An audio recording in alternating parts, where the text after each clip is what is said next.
The Dog and the Frog's Moonlight Adventure.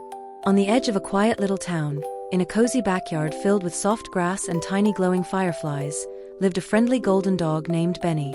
Benny loved the night. He would lie on his favorite patch of grass, listening to the crickets sing and watching the stars twinkle like tiny lanterns in the sky. Tonight, the moon was big and round, casting a silvery glow over everything. Just as Benny was about to curl up for a nap, he heard a small plop.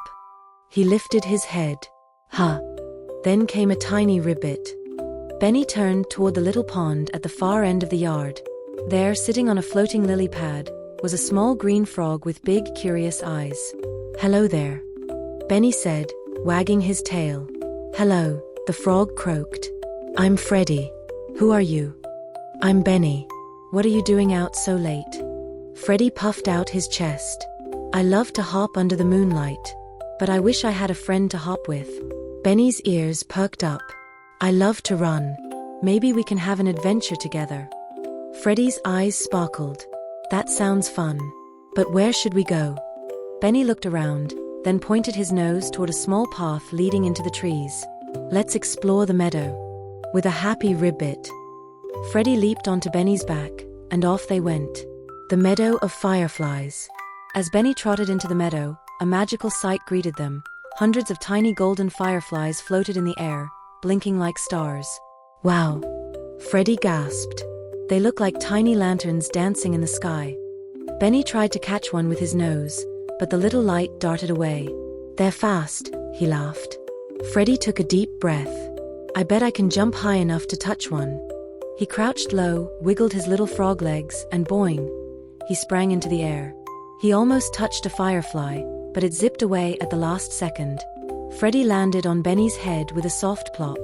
Benny giggled. "Nice try. Let's chase them together."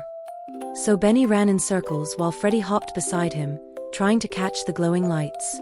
The fireflies danced just out of reach, leading them toward the next part of their adventure, the Whispering Woods. Soon Benny and Freddy reached a cluster of trees where the leaves rustled softly in the night breeze. The air smelled fresh, like damp earth and wildflowers. Freddy looked around. "It's so quiet here." Benny's ears twitched. "Not too quiet, listen." They stood still and heard the sounds of the night, the hoot of an owl, the chirp of crickets, and the gentle rustling of leaves. "Everything is talking," Freddy whispered. "The trees, the wind, even the bugs." Benny smiled. "That's why I love the night. It's full of little secrets." They walked deeper into the woods, stepping over tiny mushrooms and watching the shadows dance in the moonlight. Then, rustle, rustle. Freddy jumped onto Benny's back. "What was that?" Benny sniffed the air. "Let's find out." They followed the sound until they spotted a little hedgehog rolling in the leaves. "Oh, it's just a hedgehog." Freddy sighed in relief. The hedgehog looked up sleepily. "I was just gathering leaves for my cozy nest," she said with a yawn. Benny wagged his tail. "Sleep well, little hedgehog." "You too," she mumbled, curling up into a tiny ball. Freddy and Benny smiled at each other and tiptoed away, careful not to disturb her nap. The Starry Hill. After a while, they reached the top of a small hill where the sky looked bigger and brighter. The stars twinkled like diamonds, and the moon cast a soft, silvery light over the land. Benny lay down, and Freddy climbed onto his back.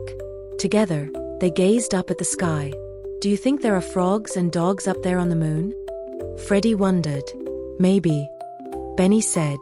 "Maybe they're having their own moonlight adventure right now." Freddy yawned and snuggled into Benny's warm fur. Tonight was the best night ever.